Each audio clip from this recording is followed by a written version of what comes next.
Good morning friends. कैसे हैं आप लोग?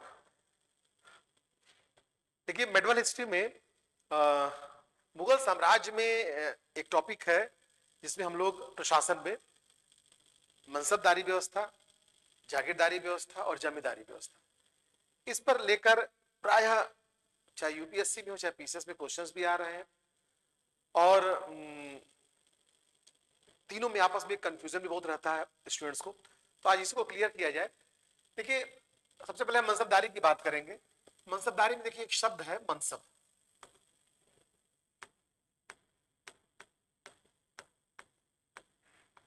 ठीक, मनसब का मतलब है पद या श्रेणी।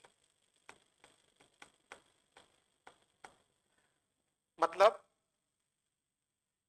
मुगल काल में क्या होता था, जैसे आज भी है एक प्रशासनिक व्यवस्था, एक हायरार्की, एक रैंकिंग, वैसे ही मुगल काल में भी प्रशासनिक व्यवस्था में एक श्रेणीक्रम बनाने के लिए मनसब प्रदान किए जाते थे और इसका प्रारंभ अकबर ने किया था। मनसब अरबी भाषा से निकला शब्द है, इसका अर्थ होता है पद अथवा श्रेणी। अब क्या करते थे ये कि अकबर ने इसको प्रारंभ किया था 1571 में। 1571 में अकबर ने इसको शुरू किया था।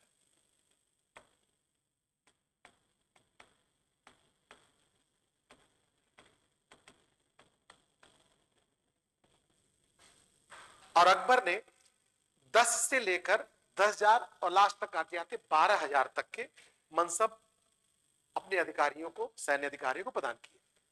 ठीक, एक्चुअली में जो मनसबदारी व्यवस्था है ये मुगल सैनिक व्यवस्था का एक आधार था, मुगल प्रशासनिक व्यवस्था का एक रीढ़ था और उसने ऐसे ही रैंकिंग प्रदान की 10 से लेकर 10,000, बाद में 12,000 तक, और औरंगजेब तक आते आते ये 80,000 तक चली गई।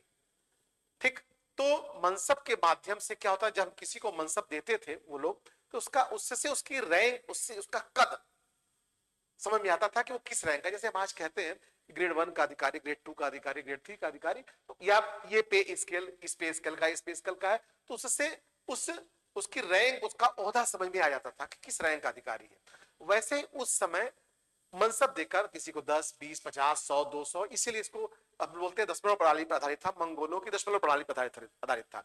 और अबुल फजल ने ऐसी 33 कैटेगरीज या श्रेणियों का उल्लेख भी किया हुआ है, 10 से लेकर 10,000 12,000 तक, और बाद में फिर औरंगजेब के समय तक तो 80,000 तक मनसब भी आते थे।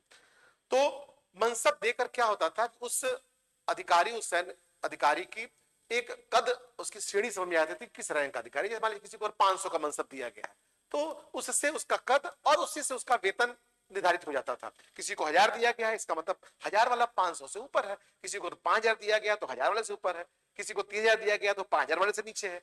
तो ऐसे उसकी रैंक और उसी रैंक के आधार पर उसका वेतन तय हो जाता था। अब अकबर ने जब इसको शुरू किया तो इसमें 3 नाम आए पहले, मनसबदार, अमीर और अमीर ए उम्दा।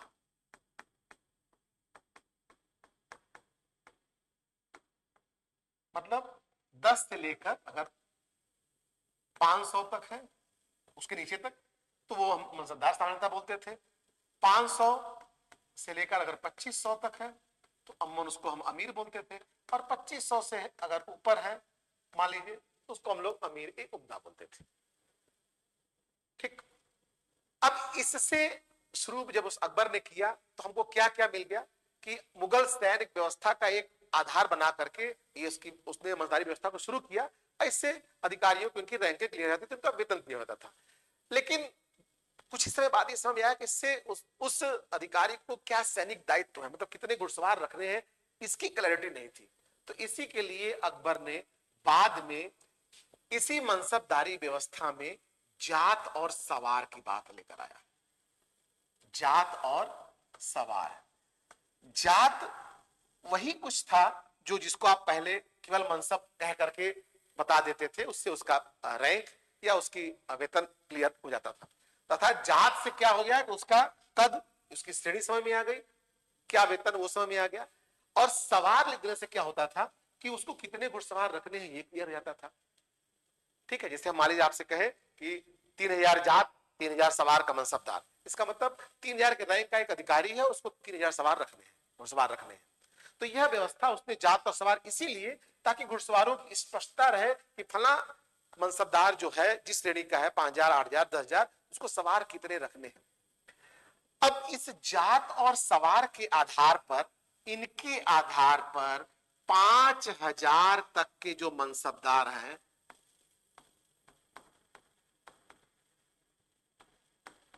इनकी 3 श्रेणियां बनाई गई। क्या क्या? पहली श्रेणी क्या हुई, दूसरी श्रेणी क्या हुई और तीसरी श्रेणी क्या हुई। अब अगर मान लीजिए जात समान है और सवार में भिन्नता है तो ये 3 श्रेणियां हैं। 5000 तक के लिए ये नियम लागू था। क्या? जात समान होने की स्थिति में,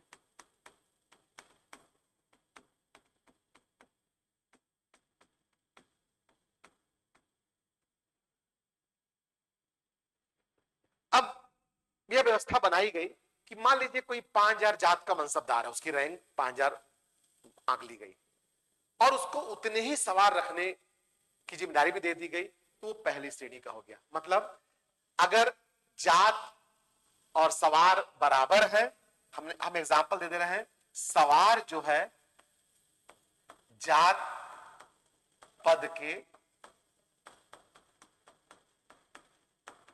बराबर है, ठीक। इसे मैंने कहा 5000 जात, 5000 सवार।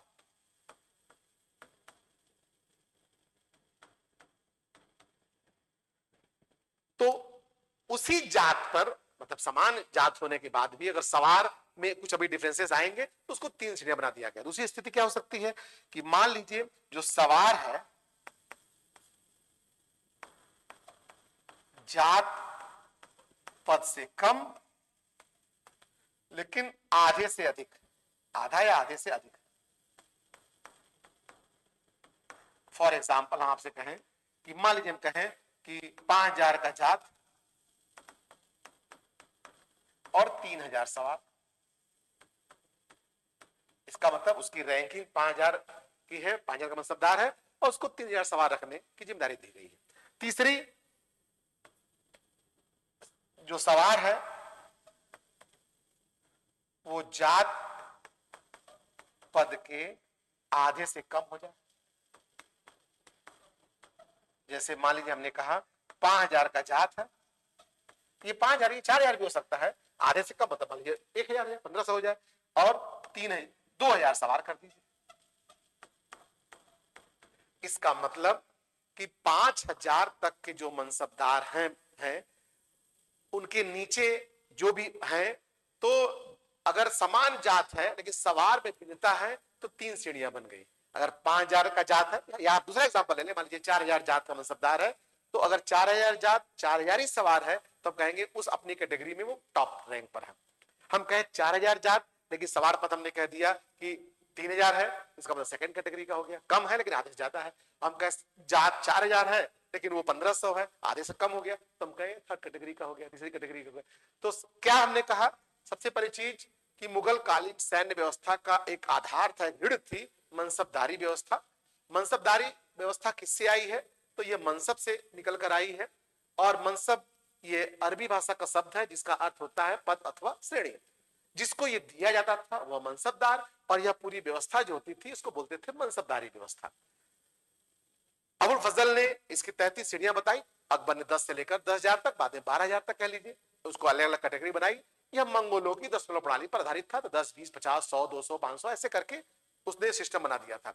और क्या हो जाता था कि जिस जो संख्या हम दे रहे हैं उस संख्या से तय होता था कि वो किस ओहदा या किस कद का अधिकारी है। अगर 500 है तो नीचा हो गया, 5000 है तो ऊपर हो गया, 10,000 तो उसके ऊपर हो गया, और इसी से उसका वेतन भी निर्धारित हो जाता था। लेकिन चूंकि इससे घुड़सवारों की स्पष्टता नहीं होती थी, इसलिए अकबर ने इसमें क्या हुआ, सवार की अवधारणा को भी जोड़ दिया। क्या किया उसने? कहा उसने जात से तो वही व्यवस्था मालूम हो गई कि उसका कद क्या है और उसके कितने वेतन है, लेकिन सवार से स्पष्टता आ गई कि उसको कितने घुड़सवार रखने हैं। और इसी व्यवस्था के लिए उसने क्या किया, सवार का उदाहरण दे दिया। उसने कहा कि जात और सवार, जात से उसके कैटेगरी, उसका रैंक, और सवार से घुड़सवारों की संख्या, ये तय हो गई।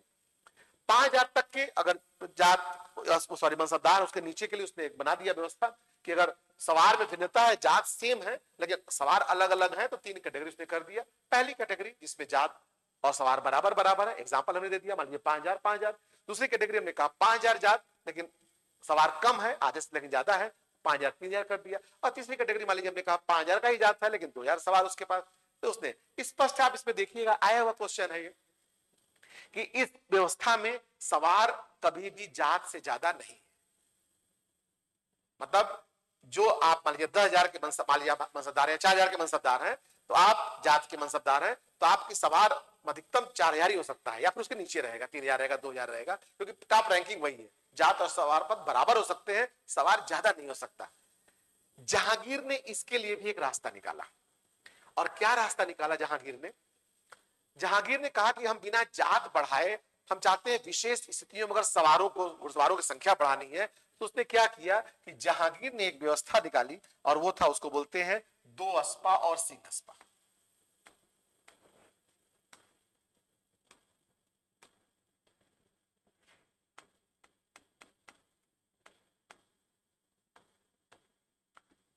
दो अस्पा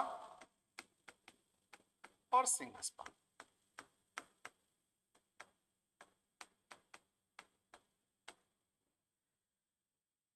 दो अस्पा क्या है?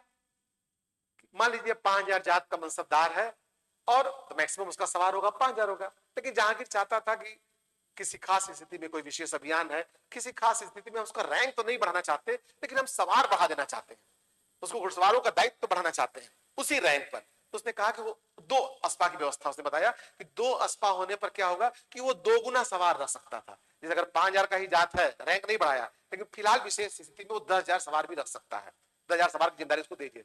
वैसे सिंह अस्पा है, मतलब 3 गुना, 2 गुना ज्यादा, मतलब 3 गुना रख सकता है। इसका मतलब अगर 5,000 या 4,000 का जात का मनसबदार है, तो 12,000 तक का सवार वो रख सकता है सिंह अस्पा में।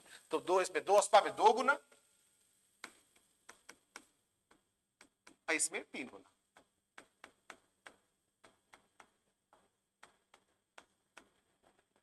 मतलब एक रास्ता कह लीजिए बनाना, एक उस व्यवस्था में भी एक व्यवस्था निकालना कि हम रैंक नहीं बढ़ाएंगे, क्योंकि नियम पहले है कि सवार जात से ऊपर नहीं हो सकता, तो हम रैंक बिना बढ़ाए क्या करें, तो उसने 2 अस्पा और सिंह अस्पा की व्यवस्था लागू कर दी कि अगर 2 अस्पा की व्यवस्था लागू है उस पर, तो वो 2 गुना रख सकता है, सिंह अस्पा है तो वो 3 गुना रख सकता है।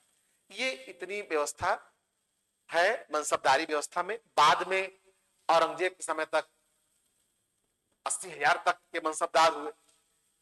तो ये हो गई मनसबदारी व्यवस्था। इसका मतलब मनसबदारी सिंपली एक, जैसे आज हम कहते हैं कि यह ग्रेड 1 का अधिकारी है, ग्रेड 2 का अधिकारी है, ग्रेड 4 का अधिकारी है, वैसे ही एक व्यवस्था अकबर ने अपनी प्रशासनिक व्यवस्था में लाने का प्रयास किया, लेकिन उसकी कैटेगरी ज्यादा थी। हमने कहा 10 से लेकर 10,000 तक। अबुल फजल ने 33 श्रेणियां बताई भी है। तो ऐसी स्थिति में ढेर सारी कैटेगरीज थी। जो संख्या है उस संख्या से जैसे जैसे ऊपर जाएंगे उसका कद या ओहदा उससे आभास हो जाता था कि वो उससे ऊपर का अधिकारी हो गया, जैसे जैसे नीचे जाएंगे वो नीचे का हो गया। तो मनसब वह पद है, वो श्रेणी है जिसको दिया गया, वह मनसबदार है। और ये पूरी व्यवस्था क्या हो गई? मनसबदारी व्यवस्था हो गई। अब अक्सर मनसबदारी और जागीरदारी को लोग जोड़ने लगते हैं, या फिर जमींदारी में कंफ्यूजन होने लगता है। तो हम यहाँ शॉर्ट में बताएंगे, लेकिन अगले लेक्चर में आपको हम जागीरदार को और थोड़ा डिटेल में करते हैं, जिससे अभी बताया। अब जैसे मान लीजिए अधिकारी हो गए, एक व्यवस्था बन गई है, अब इनको वेतन देना है, जो मनसबदार है, जो सैन्य अधिकारी है, उनको वेतन देना है। तो वेतन देने के लिए 2 रास्ते हो सकते हैं, या तो हम नगद वेतन दें, और या फिर दूसरा रास्ता अपनाएं। तो दूसरा रास्ता क्या है? उसने कहा कि हम आपको कोई भूखंड दे देंगे और उससे जो रेवेन्यू मिलेगी वही आपका वेतन होगा, पूरा जो मिलेगा, या कुछ अन्य आय जो जुड़े हुए होते हैं।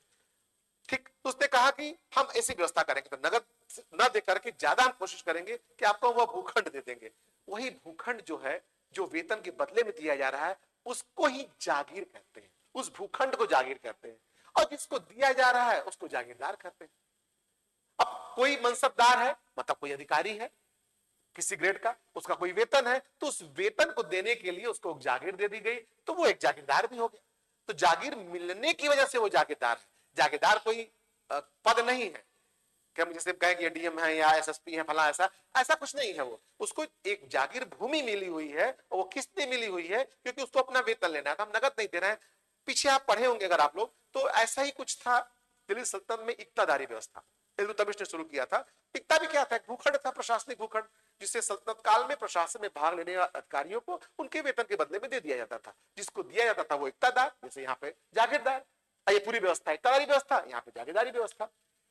स्पष्ट है कि उसको वेतन के लिए दिया जाता था। स्पष्ट है कि जागीर भूमि जो होती थी वो जागीरदार की नहीं होती थी।